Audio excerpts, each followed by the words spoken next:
Hello. Great. Well, let's kick off then. So, this panel discussion is all around open source and SCOM, which are two topics that may or may not appear to be entirely different from each other. And our aim is to figure out where open source can benefit SCOM and has benefited SCOM already. And before I go and actually introduce the panel, just to say I would really value your contribution too. If you have something to say or you have a question you'd like to pose to us as a panel, please do post it in LinkedIn and I will flash it up on screen with our magic technology here. So without further ado, let me introduce my awesome star-studded panel, starting with Stoyan. You got a bit of a shout out just then from Adam and Tim. Welcome back, Stoyan. You've been with us before, I understand. Yes, I've been with you many, many times. Thank you for the kind words and for the kind presentation. Awesome course, awesome event as always. Just cannot wait to see all the rest of the sessions. All the experts are really top of the tops in the whole world, so you can expect only the best from them. Thank you, guys. I couldn't agree more. It's great to have you back with us, Stoyan. You're an MVP and you're a System Center, among other things, consultant. So your place on this panel is very warranted. Next guest I'd like to bring in is Vincent. Hello, how are you? Hey there. Yeah, I'm doing well. Thank you very much. Good. We heard your session earlier, so clearly, I don't need to say any more about why you're here and what qualifies you to be here. You're the CIO for OpsLogix, but if you'd like to tell us a bit more about yourself, that'd be awesome. Oh, sure. Yes. Obviously, I started with SCOM way back, it seems already, and I've been working with SCOM ever since. But also because I've always been interested in development. Kind of creating management packs was a logical thing to do, and from there on we created lots of management packs, as you might know, from OpsLogix, and the rest really is history. Well, that's great to hear, and yes, couldn't miss your contribution to the SCOM community in the form of many awesome management packs over the years. So it's great to have you with us.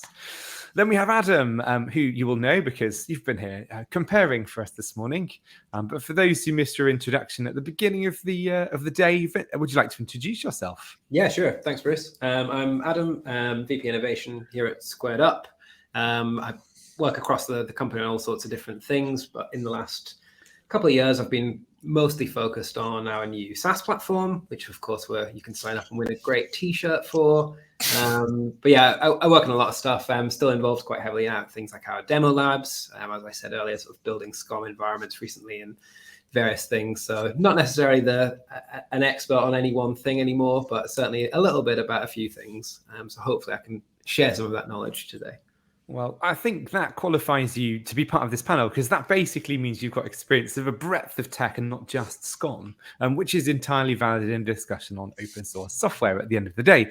So to kick us off, my first question to you as a panel is what history exactly does SCOM have of open source, if any? Who wants to start with that one? Well, I can, sure. I remember way back it was in Las Vegas.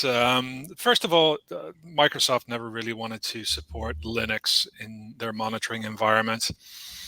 And then one day at, what was the event called again back then? It wasn't TechEd, but it was, help me guys.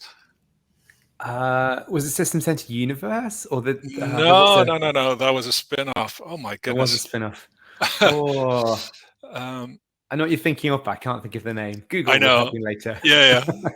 Anyway, it was in Vegas, and all of a sudden they were throwing around pigs into the audience, and they're like, "Well, this is the day pigs fly because we introduced Linux monitoring for SCOM." And they were super enthusiastic about it, and indeed, they created the first agents. Which would run on, I believe it was Red Hat or something, and you could monitor your Linux server. So I think that's about, I would say 10, 12 years ago now. And ever since, they've been making bigger investments in SCOM to do Linux monitoring, and even Microsoft now has its own Linux distribution in Azure. So I really do think they really embraced it. I think what they've realized is Linux isn't going away. It's definitely here to stay. The event we were looking for, thank you, Bob, was MMS. I've Yes. seen said flying pig on Bob's desk before. He's shown me on Teams calls. I think he was also there. So thank you for that. In fact, look, there's another one from Bob. It was at the release of SCOM 2007. Very cool.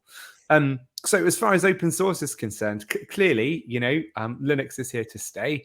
And also in your session, Vince, you showed the GitHub repository essentially for that agent. How do you think it's going as far as that agent is concerned? Has it been an active, buzzy community? Who's it been maintained by? Is it primarily Microsoft folk, or is it actually generating open source community in your experience of it?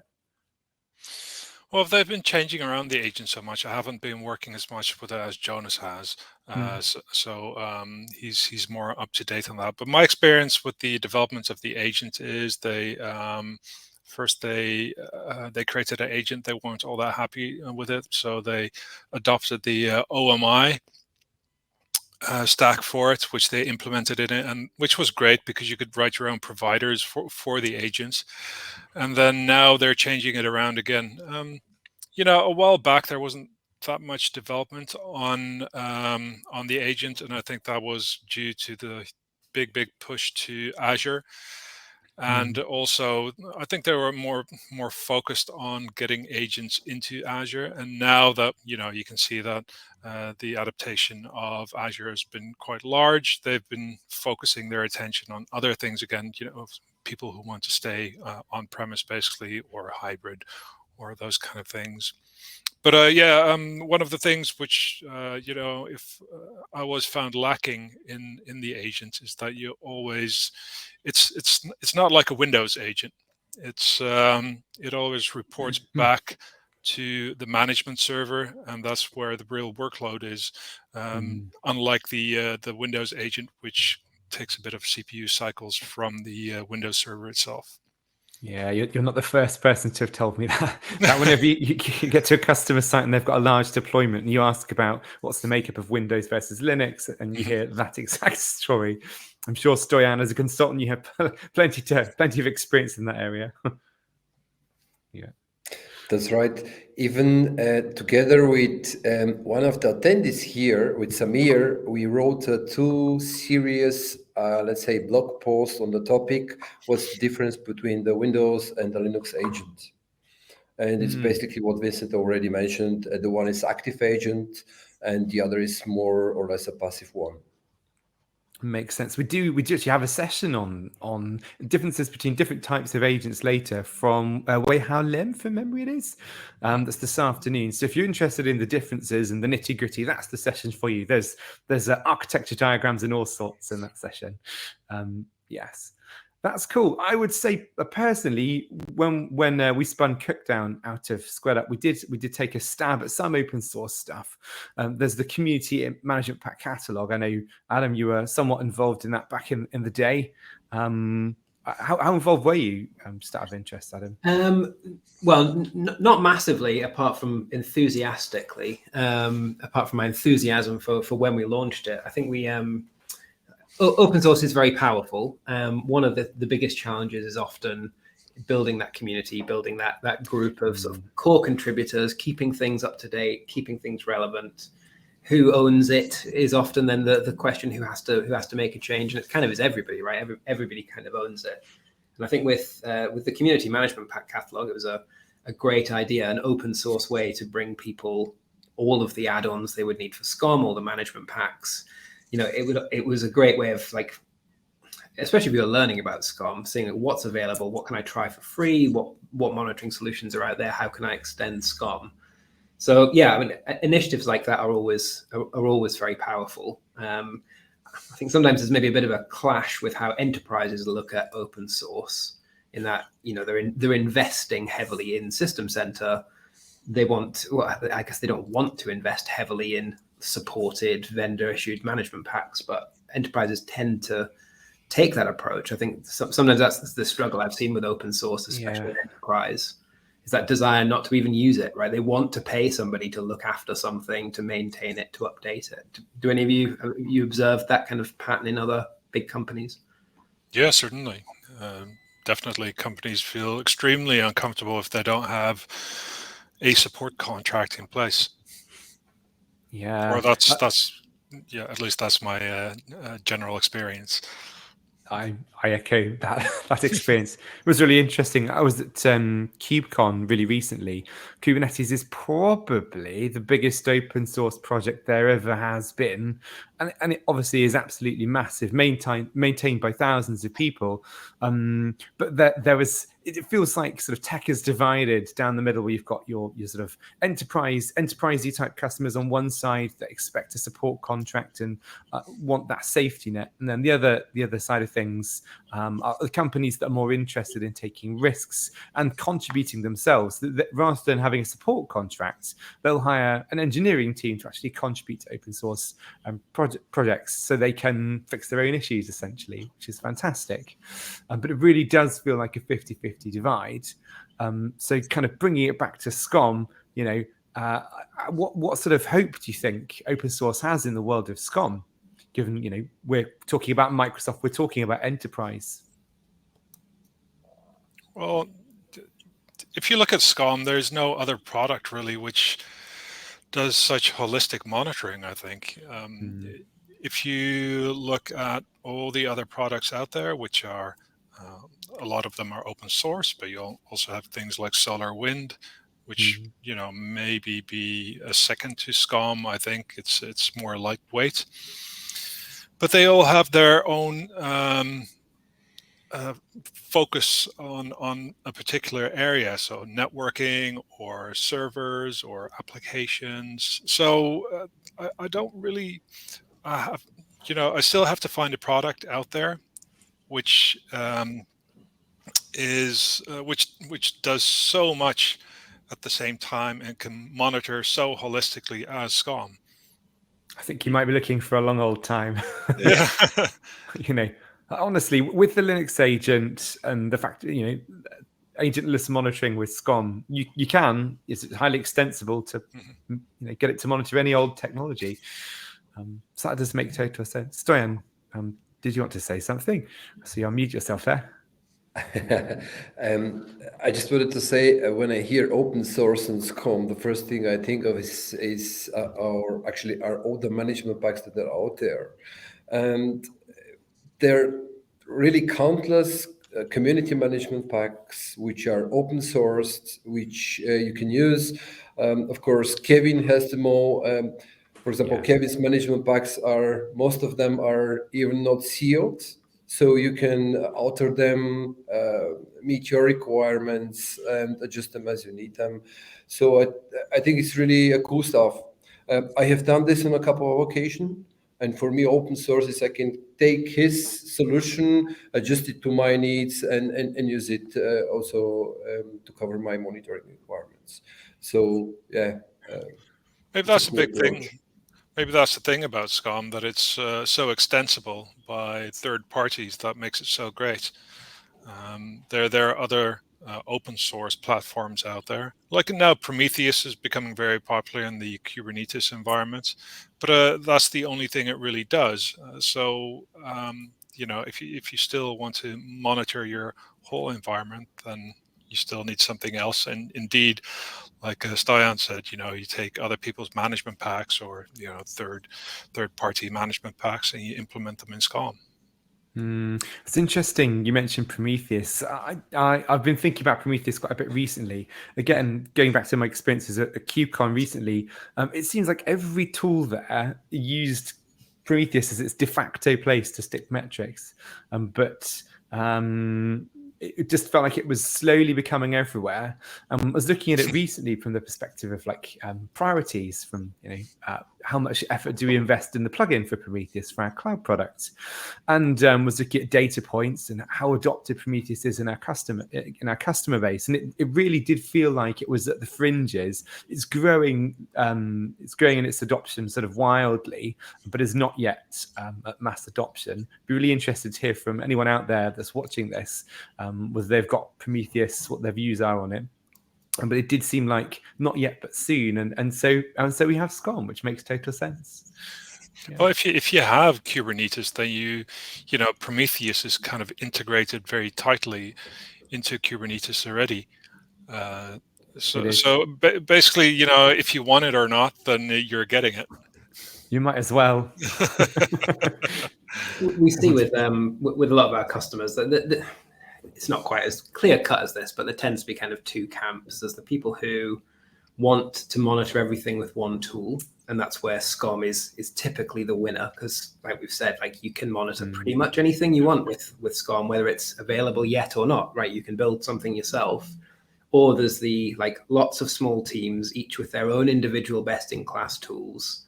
I'm not making this a squared up vendor pitch, even though it sounds like the beginning of one. You know, Prometheus is very, very, very good and very popular for monitoring Kubernetes, certainly more so than people would with SCOM, I would guess, at this point, you know, even though there are some great management packs coming out or out there already.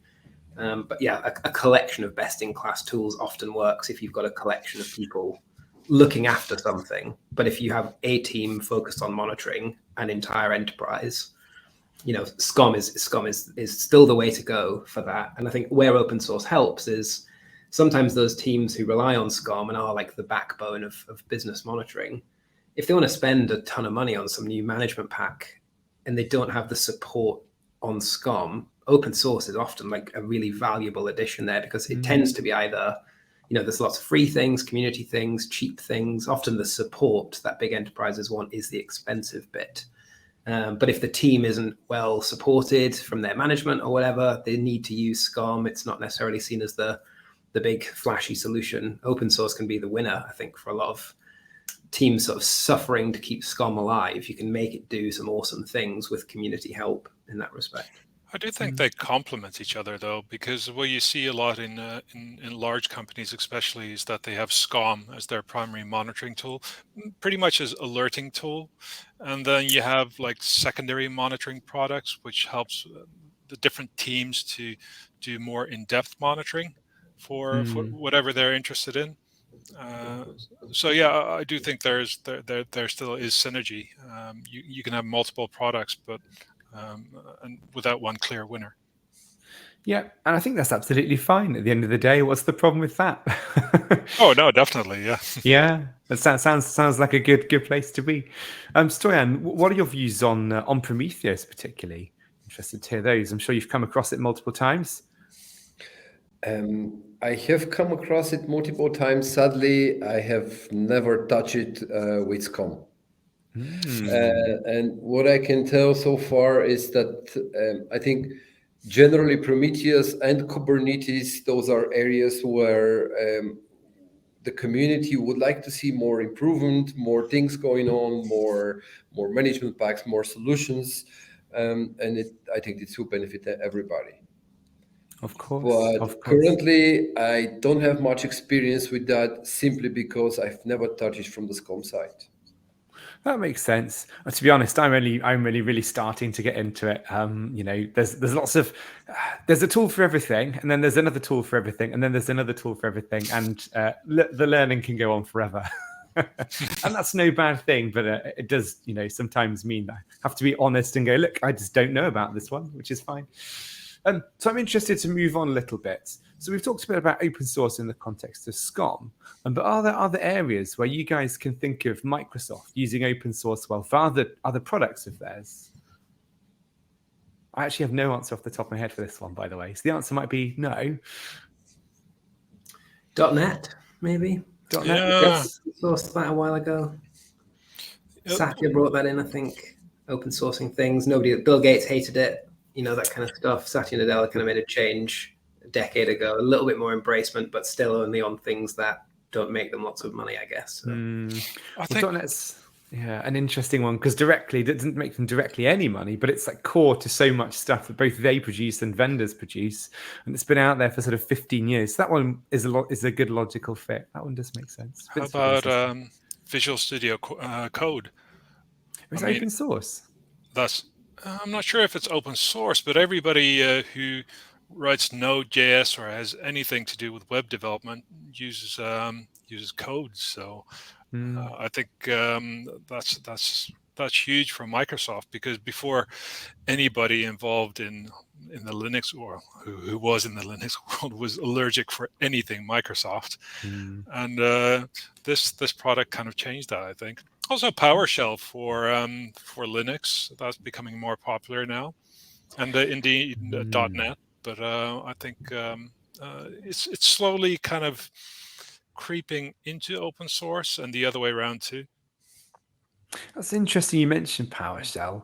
Obviously not the PowerShell engine, but PowerShell scripts. I'd never really considered that, because they are generally, it's a public script, and it is a block of logic that does something effectively. People can contribute to them. I'm sure, Stoyan, you're I would think probably that the authority on PowerShell out of the four of us here have seen that in practice. So seeing from this perspective, open source, like the solution side of the things, I think, and we'll see later during my session, it's PowerShell what I'm first reaching to because of the ease. It's really very, very easy to cover some special requirement using PowerShell and SCOM. It's really, and we're talking really about stuff which, if you need to alter them the right way, I mean, with Visual Studio and the authoring extension, then you might get into trouble, or you might spend countless hours doing this. And if you look at it, all the PowerShell scripts are there. We have nowadays also other tools which might help you write a PowerShell script if you're not good with it. We know all ChatGPT and all the AI-based engines. So for me, open sourcing the SCOM solution nowadays with PowerShell and all the other technologies got really, really easy.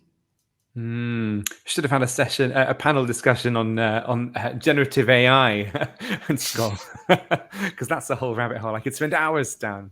But that makes total sense. Any other views before I move on?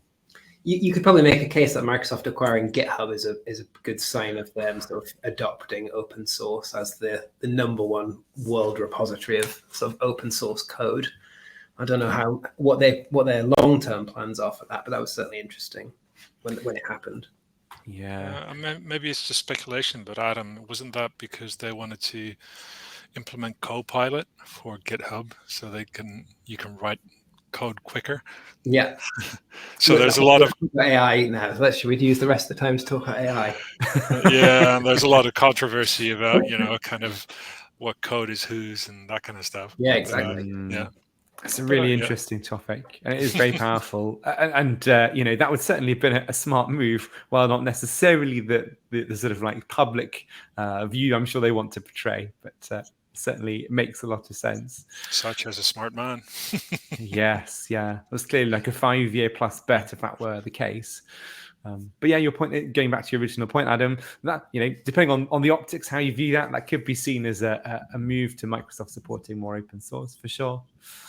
Cool. So just thinking back on around SCOM a bit more now, are there things from around the wonderful world of SCOM that you'd like to see open source? It would be nice if they would open source the agents, because then you could. I think the implementation of management packs would be a lot easier if you could see how the agent works. Gosh, just even documentation would be nice. I was about to say that there's still beta mark documentation from the 2012 era out there, Yeah, I agree with that. The good news is ChatGPT can plug those holes. To go down that rat hole again, we have for whatever reason, my platform doesn't know which LinkedIn user, but a LinkedIn user says, besides PowerShell, ChatGPT 4 will even write SCOM management packs. I haven't actually tried this myself. I'm going to immediately afterwards. I did. It sounds really as an interesting idea. I don't know why I haven't thought about this yet. I have tested it just to see its capabilities. So for regarding PowerShell, but I have never come to the idea to get him to write a management pack. This would be really interesting use case. I know I'm doing this afternoon. How did it go? It was just a small one. I was like, hey, what was it again? It was for some service, but yeah. It definitely is like, hey, oh well, here you go, and it wrote all the XML for me. So it wrote the whole management pack. I didn't try to do like fragments or anything like that, which you'd use in Visual Studio. But yeah, it was a pretty good experience. That's good to hear. That's positive. That's Michael I see currently, which mentioned who mentioned the ChatGPT capability writing management packs. Very interesting. Very interesting. It'd be good to hear about your mileage with it too. Michael will put it up on screen if you put it in the chat. And just on your point around documentation, backed up by Abbas there, essentially from the community. Yeah, it comes down to it's hard to get into SCOM as a new person. So anything that can be done to make it easier is helpful. I would recommend, obviously I would recommend SCOMathon. Obviously, we have hours and hours of good material on getting started with SCOMathon. But of course, ChatGPT can help too. So just looking to the future then, and open source, what do you see Microsoft doing in this space? Do you see them doing anything with open source as far as SCOM is concerned? Or do you think it's the status quo? I'm not quite sure about SCOM itself, maybe, but also SCOM managed instance also, I don't see it really happening, to be honest with you. And maybe just a short to what Abbas said, and I think Charlotte also answered this in the chat. Abbas, if you need some help regarding SCOM, of course, the community forums, forums of Squared Up, and of course Microsoft Q&A. There is an operations manager, let's say a subcategory there where you can ask questions and you get a quick answer. So those are also resources which you can use. I agree. And just to go back to the question on sort of the future of SCOM and open source, the one thing I'd like to see open source is some of the core management packs. I bet you guys, if you guys had a pound for each time, currency of your choice, for every time you went to a customer site and you saw someone who'd taken an off-the-shelf management pack and then written some of their own monitors or rules to supplement because they haven't quite got what they wanted. Open source would be just fantastic if they could just bake what they wanted into those management packs. Is that something you guys have seen? If you look at it this way, I think the whole System Center Wiki repository, you can consider it like open source. I'm there all the time. I mean, if I need to see how something is working or how a management pack has been written, what modules have been used, etc., then the first thing I tend to use is System Center Wiki. I have the access to all the code in XML. Of course, you need to compile it, you need to do some stuff around it, but nevertheless, you have access to it. I agree. System Center Wiki is awesome. It's got to have many a tough spot over the years. I'd like to figure out who runs it and get them to speak on it at some point at one of these things. It'll be fantastic to do. Yeah. Here we go. From the community, look, when I got started with SCOM, I found loads of good stuff on Kevin Holman's site.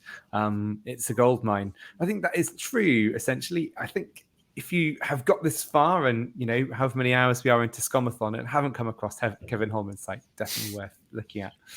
Fragments galore to help you author management packs to do pretty much anything you want. All right. So we have only got a couple of minutes left. So on this topic of open source and SCOM, do you have any closing remarks, panel? I'm going to go to Vince first. Any closing thoughts on the topic? Open source and SCOM. Yeah, it seems like they do make progress in the space, but I think agreeing with Stoyan, I don't think they're going to make massive investments in it anymore. It seems like they're making more investments in the agent for Azure, which they've done, and some of that stuff might spill over back into SCOM. But other than that, I think they'll continue to update it because there are so many enterprise customers still using it and using more and more open source software. But that's about it. I agree. Stoyan, how about yourself? Any closing remarks? I just only wanted to say that I think currently, as open source is more and more of a topic, that we will see some development. But for now, there isn't much there. So let's wait and see how it goes. Sounds good. And Adam? Yeah, I mean, open source for me sort of goes hand in hand with like community, right? It's what it's about, and SCOM does still have a great community. I mean, we're all here today for exactly that reason, and I think SCOM is an incredible foundation for sort of great monitoring, but it's the bits you add to it. It's the management packs, it's the little tips and tricks, it's the blog posts. It's that kind of stuff that help you take it to sort of great heights. So yeah, very supportive of open source. Not sure how much Microsoft would agree with that, but I think the community will keep SCOM alive for a long time yet. Yeah, I agree. And it's clear Microsoft are going to keep it alive for a fair old time, to come to they're actively investing in it. We've got SCOM MI, we've got a roadmap, actual roadmap that we're going to see later on today, which will be very exciting to see.